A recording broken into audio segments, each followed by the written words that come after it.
everybody. Make a noise of some kind if you like games. Just make a noise. Clap sound. All right. I'm using a hashtag for Gamestorming. I'll tell you a little bit about what that is. But the hashtag, if you want to tweet about it, is Gamestorming, and my Twitter name is Dave Gray on Twitter. So, what is Gamestorming? What does it sound like, first of all? Anyone want to throw it? What's that? Yeah, brainstorming, like with but with games, right? It's exactly what it is. I've been a creative professional for most of my working life, or a manager of creative professionals, one or the other. Gamestorming is a term that we kind of put on top of something that's been happening in Silicon Valley since the 1970s. This is a guy named David Sibbett. He's still around doing visual thinking, visualization of complex ideas. And what Gamestorming is about is the problem of creativity, or the innovation problem. And I would describe it this way. If you are Nokia right now, and you need to make the iPhone killer, the next generation, you're up against the iPhone, and you need to come up with that next thing, there is no simple, repeatable process. There's no business process. There's no linear process, step by step. There's no set of rules that's going to get you there. And this is a problem in business, right? We have to be creative. And we haven't historically designed our businesses for creativity. We've designed them for efficiency. So, of course, we've always had design. People design cars, people design products. A lot of you, raise your hand if you're a designer or have design in your title. Raise your hand if you have design in your title, but you're not sure if you're a designer. This is some of those. Design is, in a lot of companies, a black box. It's walled off from the rest of the organization, right? Some of us live inside the black box. Some of us like to, put stuff into the black box. We put in our requests, and the creative stuff comes out. A lot of business people don't like to look into the box, though, because you look in and it's messy. What are those people doing? It's hard to tell. There's paper all over their desks, etc. Now, but as the world gets more complex, we need to start involving other people. The whole organization needs to be creative. I think we've heard some excellent speakers today talking about creativity and the importance of that, and the importance of getting other people to buy in and engage with the creative process. This is a woman named Elizabeth Gould. She's a researcher at Princeton. Raise your hand if you learned in school that, or in childhood, that brain cells don't regenerate. I learned that. Well, in 1999, this Princeton researcher who believed that suddenly discovered that it was not true. Brain cells do regenerate, but how could we have been fooled for so long into thinking that they don't? It turns out that all the experiments that the scientists were doing that proved that brain cells didn't regenerate were on laboratory animals that were kept in cages and fed. They weren't stimulated. They had no reason to be creative. So their brain cells didn't regenerate, right?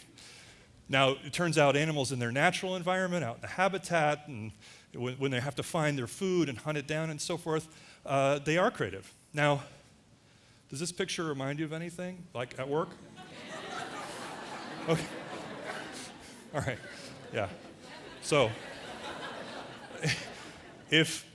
and this is the way that we've designed our workplaces, right? If we had set out intentionally to stifle creativity, to make it as impossible as we could to be creative at work, we could not have done better than the modern office cubicle, which is designed not for creativity but for efficiency. So, we need to move from the factory way of working, if we want to be creative, that is. We need to move from thinking about our workplaces as factories to thinking of them as collaboratories or environments for collaboration, working together. We need to break down those walls. We need work to look like this. Anyone recognize one of the people who's been on stage today from the back in the baseball hat in this picture? This is what we want our work to be like, right? This is how we want to feel at work. Raise your hand if you want more of this at work, more of this feeling in your work? Make a sound. Yeah, feedback, I love it. All right, this is what we want our work to be like. If we want to be creative, if we want to do creative work, it needs to feel good. It needs to feel energizing. We need to feel creative. These are real people, not actors. All right.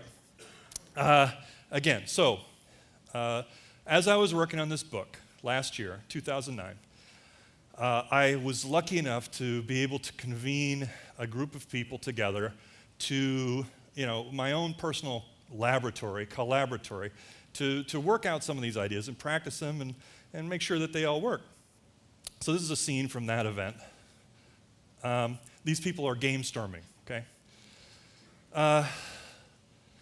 We had about 50 people together in Monterey in this conference center to work on, we didn't know what. Design, creative thinking, work on our creativity, write it, whatever.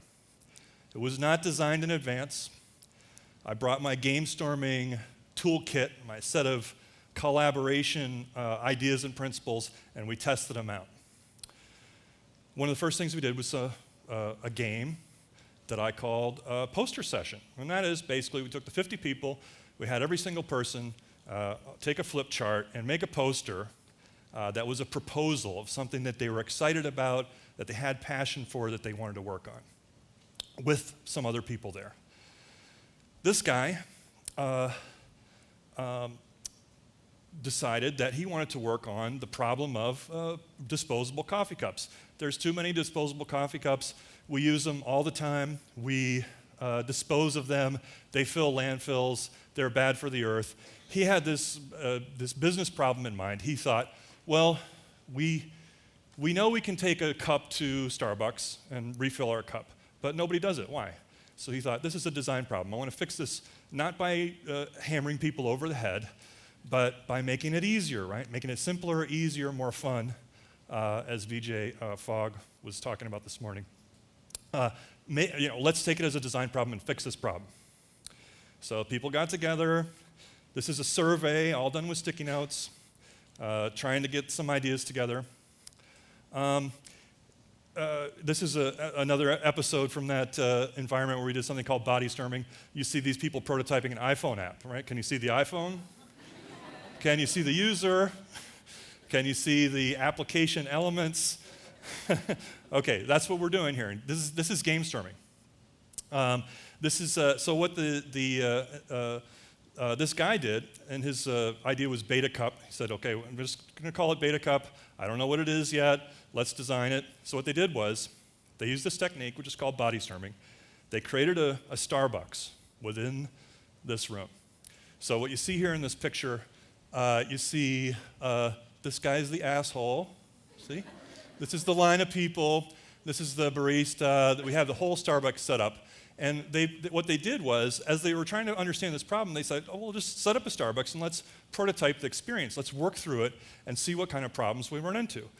So one of the problems was, you got the asshole in front of the line that's holding up the whole line, ordering, I don't know what I had, it was last week, I really liked it, do you remind me?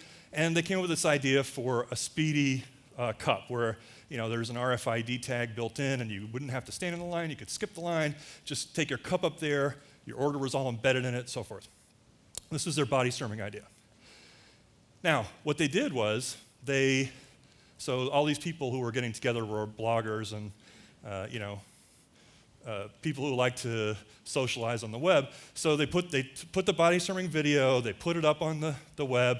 Well, look what we're doing. We're trying to design a better cup. This is a story.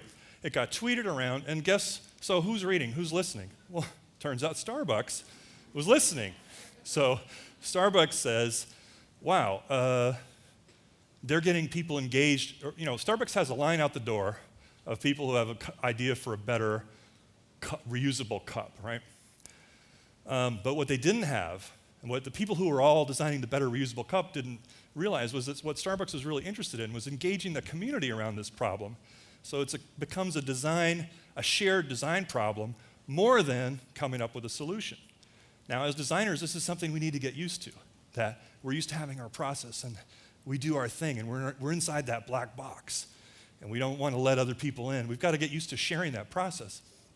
So what happened was, now it's gone from being a guy's idea in a room to they've already had a competition, there's a $20,000 prizes, and it's moving forward, right?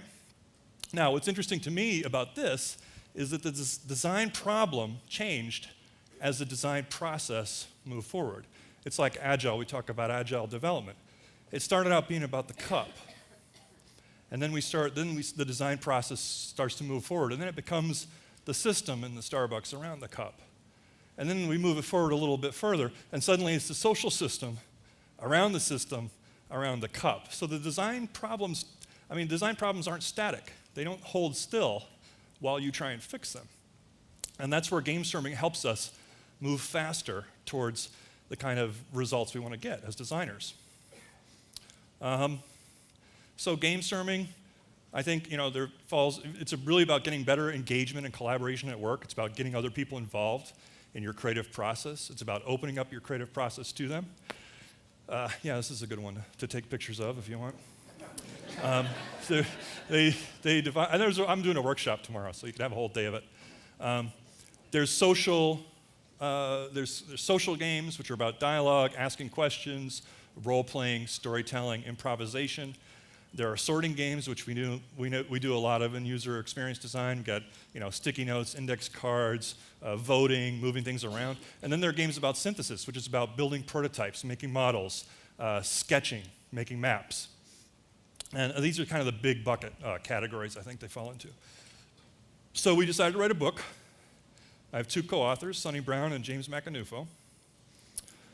And, like I said, this is nothing new. It's been going on in the 70s, since the 70s. This is Xerox PARC, people with blackboards, people standing around talking. This is how creative work is done, right? It's social. This is interesting because someone's designing, this is at MIT in the 70s, they're designing a computer chip, and they're using sticky notes or paper, and the size of the paper relates to the size of the component. So it's kind of what I would call a sorting game, where they're trying to work out how these things fit together. These are the Brothers Grimm. There's a lot of history today, too. My point with the Brothers Grimm is solely this. I don't want to come up here and say, my co-authors and I invented this. We kind of put a name called Gamestorming on it. But really, we see this as more of a Brothers Grimm type of thing. There's really no book that collected that we could find that collected all of these collaboration work practices in one place. So we sort of set out, like the Brothers Grimm did with fairy tales, to try and create this collection of the best practices for workplace collaboration. And Gamestorming is just the title we came up with for it. So, design philosophy. We didn't want to make something that was complicated. We didn't want to make something that was hard. We wanted a book, again, to riff off of BJ. I don't know if he's here. Simple, easy, fun. Just make it so easy and fun to use, simple and rugged. A Jeep goes anywhere. You just get in and you start driving, right? We wanted to do that for people at work. We wanted something that was simple, rugged, reliable, lightweight. No-brainer. So we decided only stuff you could find in your office supply cabinet. So it's only stuff you can do with sticky notes, index cards, Sharpies, masking tape, flip charts, the kind of stuff you're going to have in your workplace anyway. So you don't have to spend any money. And we didn't want to design for a perfect world because it's not a perfect world. We want to design for total chaos because that's what your workplace is like. You've got to, the CEO walks into the room and you didn't know that the CEO was going to walk into the room. You want to be able to make the stuff happen on the fly quickly. So the book's got some design principles, but also some tactical stuff that you can practice on. So what is a game? What do I mean by a game? Nicole, who's coming up next, is going to give you probably some deeper version because she's got a much deeper history in games than I do. My stuff is more about work. But think about the game of life. Everyone, raise your hand if you play the game of life. That's good. All right. It's life, right? It's just a simplified, one ideal version of what life is like, right? Everything is a game. if you decide to approach it like a game. A game is a world. If you think about a game world, you've got, think about any game, you can pick a game in your head, Monopoly, chess, checkers. It's got boundaries in time and space. It happens over a period of time, and it happens in a prescribed space. Poker, it's around a table. You've got a goal. You've got some kind of objective. It's either an objective that's shared by the players who are playing the game, or they might be in competition with each other. You've got rules. Artifacts, these are like dice, the Monopoly cards, chance, community chest, the pieces that you move around the board that let you keep track of information so you can focus on the game and not focus on tracking all the ideas in your head. And players, which I chose to visualize as little puffy spacemen. A game is a journey, so it's a world, but it's also a journey. It's a way to get from A to B. What makes a game different from a business process in the traditional sense is when we're doing creative work, we don't know what B looks like. A business process is designed to get you the same result every time, very reliable, very consistent, very repeatable. But a game, you have a million possible outcomes of a game. And that's why a game can be considered a possibility generator, a creativity generator, a creative machine, if you will. So in Gamestorming, we don't have specific concrete goals. We have fuzzy goals. And I like to think of, if you think about the age of exploration, right? You have these ships going off. What were they looking for? The fountain of youth. They thought they might find monsters. Columbus was looking for India. And according to my research, he refused to admit ever his whole life that he didn't find India. He was certain that it was India. So fuzzy goals, we have to go off. Now, we're going to find something.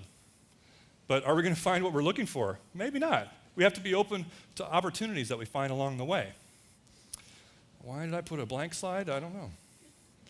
All right, so we might start out, with a fuzzy goal. We have an initial goal. We're kind of aiming in this direction, and we circle around and we find something.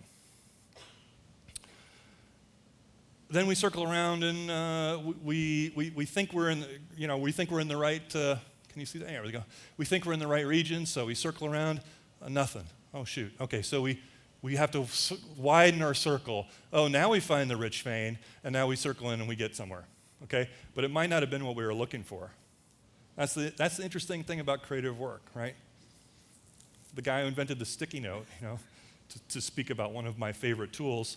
It was just glue. It was just a bad glue that didn't work very well at first. Okay, some characteristics of fuzzy goals. They're emotional. People have to be passionate. They have to be engaged. They're sensory. They're tangible. A fuzzy goal, even though it's fuzzy, it's blurry, you want to make those ideas as concrete as you can. Steve Jobs launches the iPhone before anyone can touch an iPhone, but he has it, right? You can see him touching it. It's tangible. It's sensory. And then the movement, as I pointed out, is progressive. You're moving. You're learning as you're going. You're learning as you're moving along. So a game's a world. It's a journey. I also think we can think of a game as a play. The play is the thing. A play in 3 acts. You could think of it like a stubby pencil, like sharpened at both ends. You have a beginning. You have a tangible outcome. Something that you want at the end of it, your goal. And it may be fuzzy. You have something that you want, but you want to make it tangible or as concrete as you can. You have the people and the resources and whatever that you're putting into the game. So this is time running from left to right, getting from A to B. You've got to open the game. You've got to open by getting ideas on the table. You want to set the stage, develop the themes, get ideas, get the information, get the stuff in. Just like opening the box. You're reading the instructions. You've got to set it up. Get people to the table to focus. Then you have this period where you explore. You're in the game. You're exploring this world that you created. You're trying out various options, like the Starbucks scene that I described to you, right? They're trying it out. Well, what happens if the line's long? What happens if it's short? What happens if we're out of coffee? I don't think that's ever happened, but all right, we examine, we explore, we experiment. And then you close the game. You have to close the box. You have to be done. You have to know when it's over.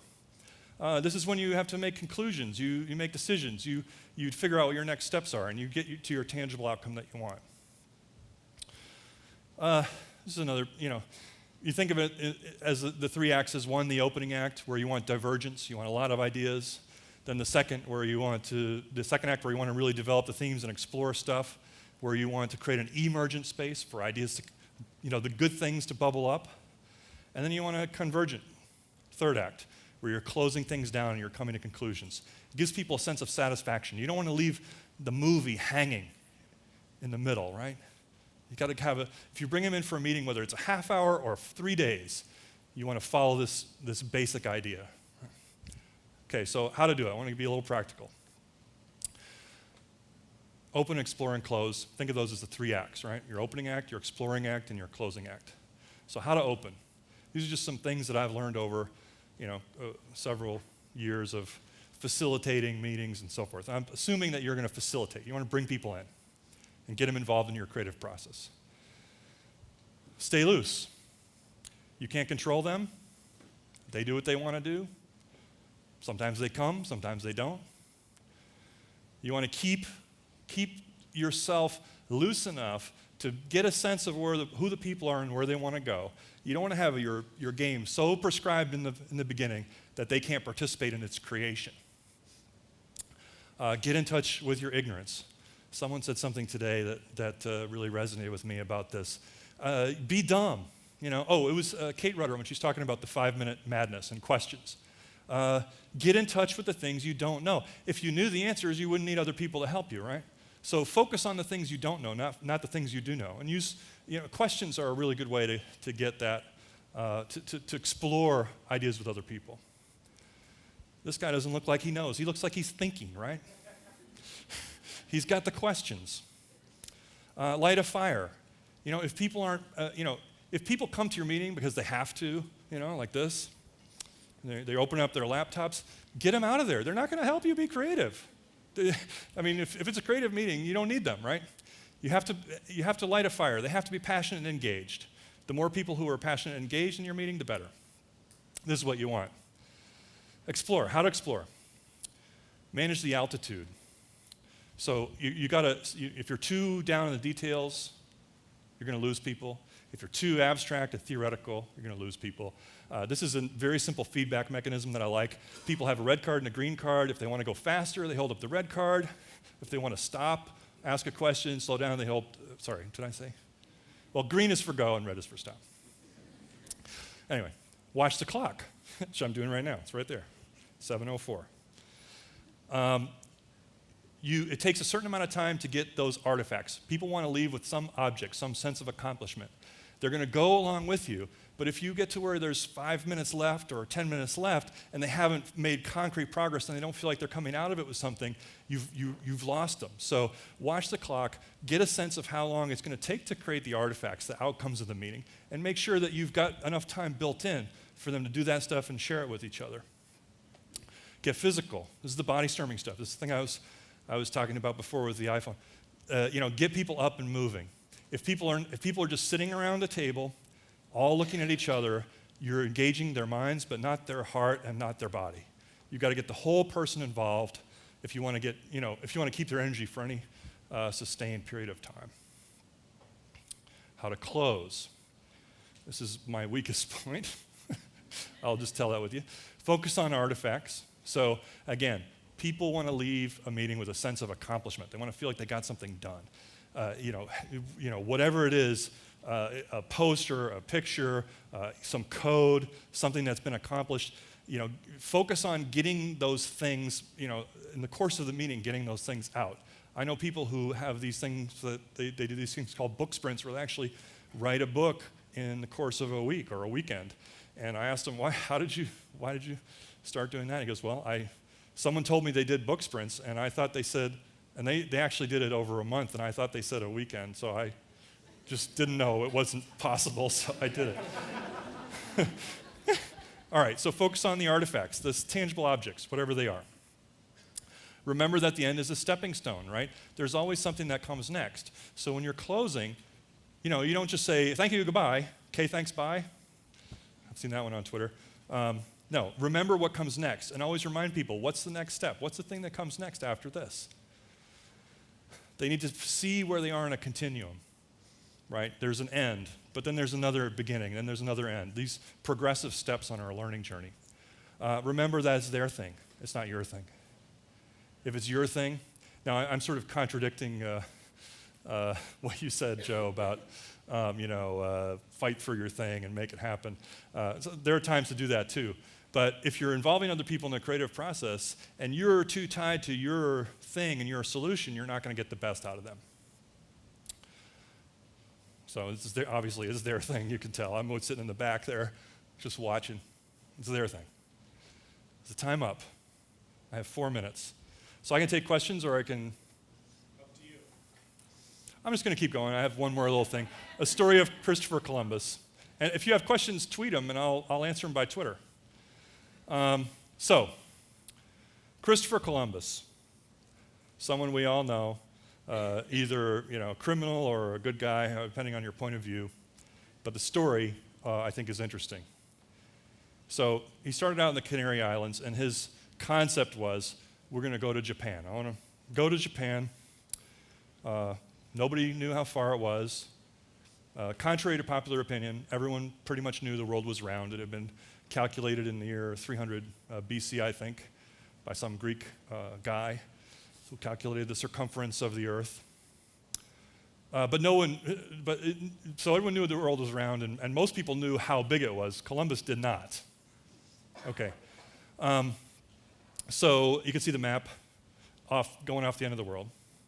I have pictures of monsters just because I think these old maps look cool, and I wanted to share that. All right. So I don't know if they thought there were monsters out there or not. So here's Columbus' estimate of how far it was going to be to get to Japan from the Canary Islands. Now you can see by the size of my slide, you can probably see that actual is going to be a little bit longer. This was actual distance. So this is the conventional idea, right? People thought everyone knew the world was round, right?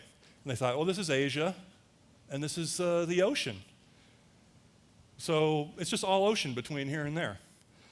And this was what Columbus said. He said, actually, the world's smaller than we think it is. So there's really less ocean there than we think. He was totally wrong, absolutely wrong. Everyone else was right. In the actual fact, there's this, North and South America in there that, nobody knew. But nobody knew, okay? This is what we mean about fuzzy goals. You don't know what you don't know when you start a creative process. You just don't know till you get out there and start doing something. You don't know what you don't know. So, a little spreadsheet of, right and wrong. Columbus, the size of the world. Columbus, wrong. Everyone else, right. They thought he was in it. The reason that nobody gave him any money and the reason he had to keep going around asking for money and he finally had to go to Spain for a second time to get it is because all the smart money was like, this guy's an idiot. He's completely wrong. Why? Don't give him money. And even when the Queen Isabella did give him money, I think, she and King Ferdinand, I think, pretty much assumed, well, it's fun money, it's pin money, Maybe he'll find something. Okay, distance to India, Columbus was wrong. Everyone else was right. But discover America, Columbus, yes, everyone else, no. So who's laughing in the end? All right. This is what I would call the paradox of discovery. You're going to find things that you're not looking for, sometimes even when you're not looking for them. But if you're not looking for something, then you're not going to find anything. And this is, I think, ties into what Jeff Veen was saying earlier about, being open to understanding that, not being too attached to your product or service as it stands.